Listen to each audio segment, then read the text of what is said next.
बिस्मिल्लाहिर्रहमानिर्रहीम। अस्सलाम वालेकुम नाज़रीन कराम, मैं हूं मखदूम शहाबुद्दीन और आप देख रहे हैं मेरा फेसबुक और यूट्यूब चैनल। उम्मीद करता हूं आप सब लोग बखैर वाफियत होंगे और जहां भी होंगे अपने अहले खाना समेत खुश भी होंगे और महफूज भी। नाज़रीन कराम, जुम्मा एक मरतबा फिर इमरान खान के मुखालिफिन पर भारी पड़ गया है और सुप्रीम कोर्ट ऑफ पाकिस्तान से एक और बड़ा हुक्मनामा जारी हुआ है। एक जानिब तो वकला मुतहर्रिक हैं, वकला इस वक्त मुत्तहिद हैं और उन्होंने पाकिस्तान की जुडिशरी को, सुप्रीम कोर्ट और हाई कोर्ट के जजेस को बड़ा वाज़ेह मैसेज दिया है कि आप डट जाएं, आपकी ताकत हम बनेंगे, आपकी कुव्वत हम बनेंगे, हम आपके पीछे खड़े रहेंगे, आप बस दिलेरी से फैसले करें। इसके साथ ही साथ परवेज इलाही साहब के वाले से आम डेवलपमेंट्स हैं। क्या उनकी मुसीबत अब खत्म होने वाली है? क्या इस आग पर पानी डलने वाला है? इस हवाले से भी डिटेल्स हैं, जबकि क्रैकडाउन जो है वो इस वक्त बहुत तेजी से जारी हो सारी है और जाहिर बात है कि एक जानिब तो क्रैकडाउन हो रहा है, वहीं दूसरी जानिब वजीर आजम हाउस में army chief general Asim Munir भी पहुंचे हैं। कुछ बड़े फैसले भी मुतवक्के हैं, उस हवाले से भी बात कर लेंगे।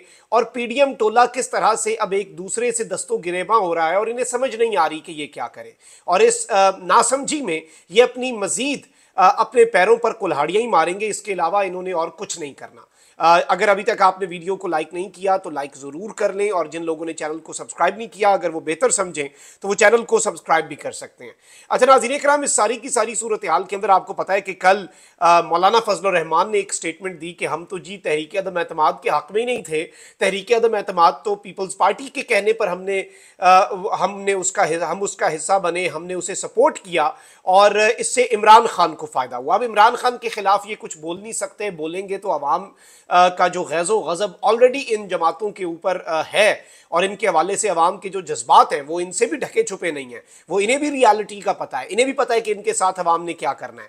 लेकिन इस सब के अंदर जो इंपॉर्टेंट चीज़ है वो ये है कि एक दूसरे पर मलबा। अब आप ये देखें कि साबिक वजीर दाखिला राना सनाउल्लाह साहब कह रहे हैं कि जी चीनी बरामद करने का मौक़िफ़ आसिफ जरदारी का था, मगर फैसला पूरी काबीना ने किया। अब जाहिर बात है, आप बच्चे तो नहीं है दूध पीते कि आप कहें कि जी पूरी काबीना का फैसला है, लेकिन जी जरदारी साहब का मौक़िफ़ था, जरदारी साहब का मौक़िफ़ था। एक दूसरे पर इन्होंने कीचड़ उछालना है।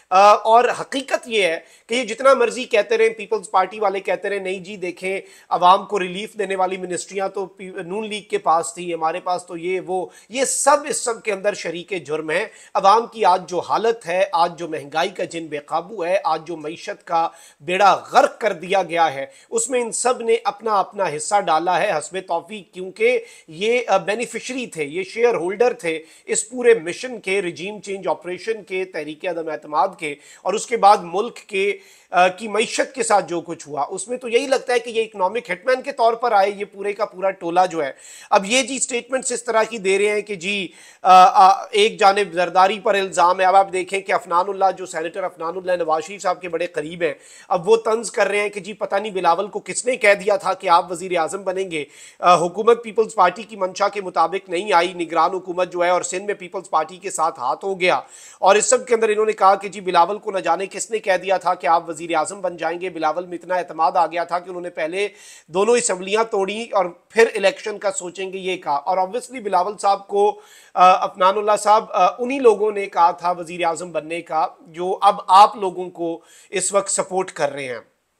और बिलावल को जितना कॉन्फिडेंस इस वक्त आपकी बातों के अंदर है, आपकी जमात के अंदर है, उतना ही कॉन्फिडेंस बिलावल साहब में था। बस मसला यह है कि पिछले वालों को बिलावल साहब पसंद थे, अब बिलावल पसंद नहीं रहे। अब एक जानिब तो ये इनकी जो हंडिया है, सांझे की हंडिया, ये बीच चौराहे फूट चुकी है और अब ये मजीद इस सब के अंदर मामलात ख़राब ही होंगे, इनके लिए ठीक नहीं होने। वहीं दूसरी जानिब निगरान वजीर आजम अनवारुल हक काकड़ की जेर सदारत special investment facilitation council SIFC, जो कि army chief general Asim Munir का एक इनिशिएटिव है, उसकी एपेक्स कमेटी का आम इजलास इस वक्त जारी है। जराये के मुताबिक SIFC की एपेक्स कमेटी का इजलास वजीर आजम हाउस के अंदर इस वक्त हो रहा है, जिस वक्त मैं ये वीडियो रिकॉर्ड कर रहा हूँ, जिस इजलास में चारों सूबों के वज़राए आला, विफाकी वज़रा और army chief general Asim Munir समेत अस्करी क़यादत भी शरीक है। जराये का बताना है कि SIFC की एपेक्स कमेटी के इजलास में सरमायाकारी से मुतल्लिक उमूर पर तफसीली गौर किया जाएगा। SIFC हुकाम इजलास में ताजरों ताजिरों और दीगर स्टेक होल्डर्स से मुलाकातों पर आगाह करेंगे।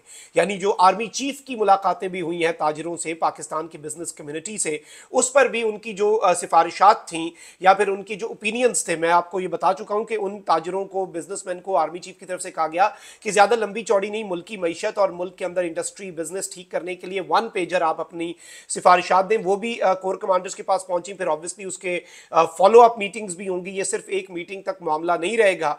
और इस सब में जो इंपॉर्टेंट चीज है वो ये है कि एफसी की एपेक्स कमेटी के इजलास में सरमायाकारी समेत अहम तरीन उमूर जो है उन पर फैसले भी होंगे। और जाहिर बात है चूंकि अब आर्मी चीफ जो है वो बज़ाहिर ड्राइविंग सीट पर आ चुके हैं मुल्क की मईशत को ठीक करने के लिए, अब क्रैकडाउन जो है वो भी बहुत ज्यादा तेज हो चुकी हैं।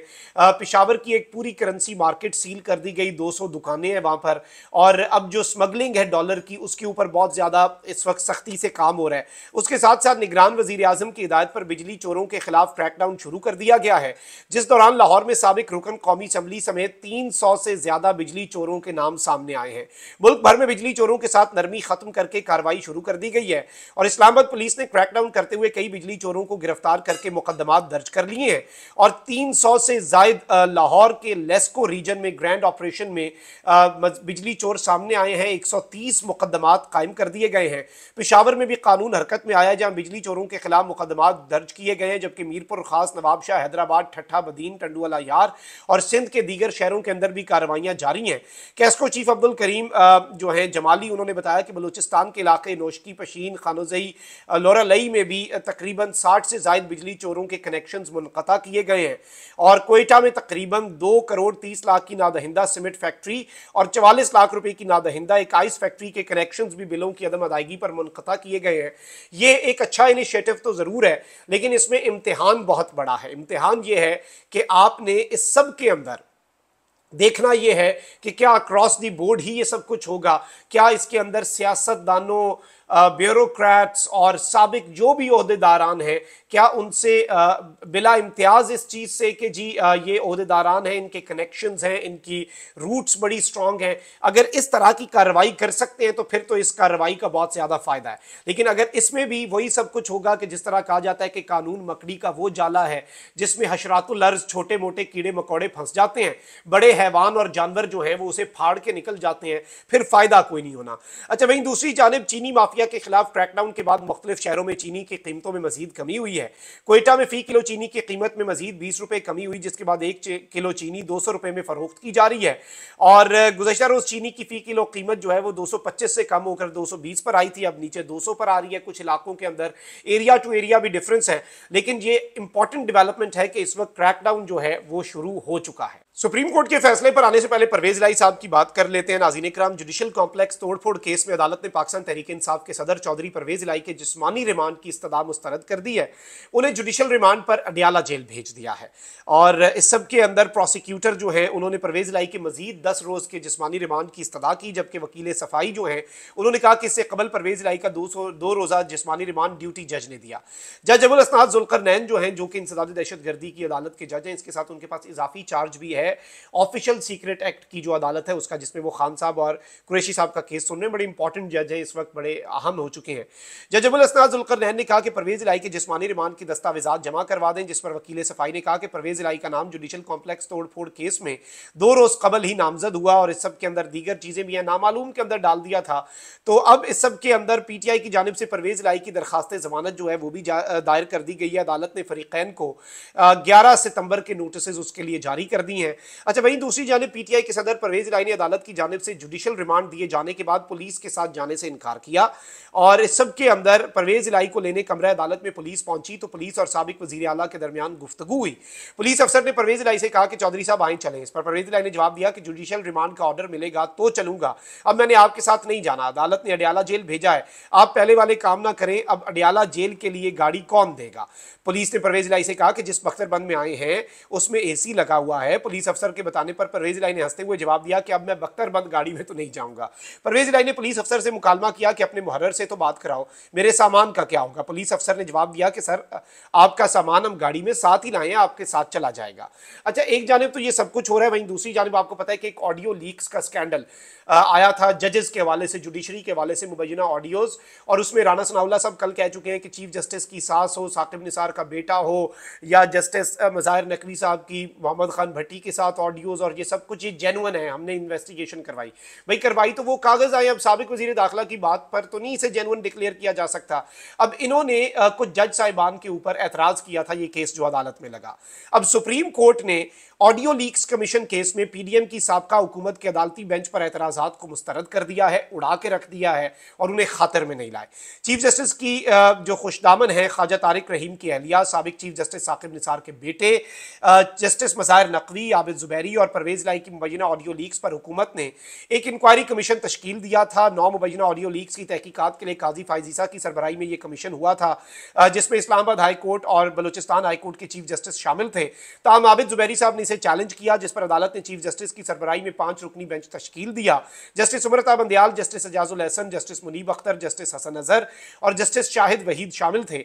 अदालती बेंच ने इस केस की 2 समातें की और ऑडियो लीक्स इंक्वायरी कमीशन को काम करने से रोक दिया, फाइजीसा साहब को काम से रोक दिया। ताहम साबका हुकूमत ने मफादात के टकराव पर 3 जजेस की बेंच से अलहदगी के लिए मुतफर्रिक दरखास्त दायर की थी और इन्होंने कहा था कि जस्टिस बंदयाल, जस्टिस एजाजुल एहसन और जस्टिस मुनीब अख्तर को इस बेंच से अलग कर दिया जाए। अदालत ने हुकूमत की जानिब से बेंच पर एतराजात की दरखास्त पर समाअत के बाद 6 जून को फैसला महफूज किया था, जो 3 माह बाद आज जुम्मे को जस्टिस एजाजुल एहसन ने सुना दिया है और इनकी ये दरखास्तें खारिज कर दी हैं। जून के बाद जुलाई, अगस्त, अब आप अंदाजा कर लें कि और सितंबर, ये 3 महीने के बाद महफूज फैसला सुनाया गया। तो एक चीज बड़ी वाज़ेह है कि चीफ जस्टिस जाते जाते बहुत कुछ करने के मूड में हैं और बहुत कुछ जो करने के मूड में हैं, ये एक और जुम्मा इमरान खान के मुखालिफिन के लिए भारी पड़ रहा है। और एक जानिब जब वकला इस वक्त चीफ जस्टिस के पीछे और तमाम जजेस जो आइन और कानून और रूल ऑफ लॉ, यानी आइन और कानून की बालादस्ती और कॉन्स्टिट्यूशनल सुपरमेसी और रूल ऑफ लॉ और जुडिशल ऑर्डर्स की जो इज्जत और वकार है, उसके लिए जो भी जज स्टैंड लेगा, वकील बड़ा वाज़ेह मैसेज दे चुके हैं कि हम उसके साथ खड़े होंगे, उसकी आवाज़ पर लब्बैक कहेंगे। और इस सब के अंदर अब ये जो डिसीजन आया, ये आप कह लें कि ये बारिश का पहला कतरा साबित हो सकता है। इसके बाद फिर जो मूसलाधार बारिश होगी वो शायद बहुत से लोगों से कंट्रोल ना हो सके और वो उसमें शायद जो इन्होंने एक कच्ची इमारत सी बनाई है उसकी छत भी ना बचा सके। अपना बहुत ख्याल रखें। अल्लाह निगहबान। पाकिस्तान जिंदाबाद।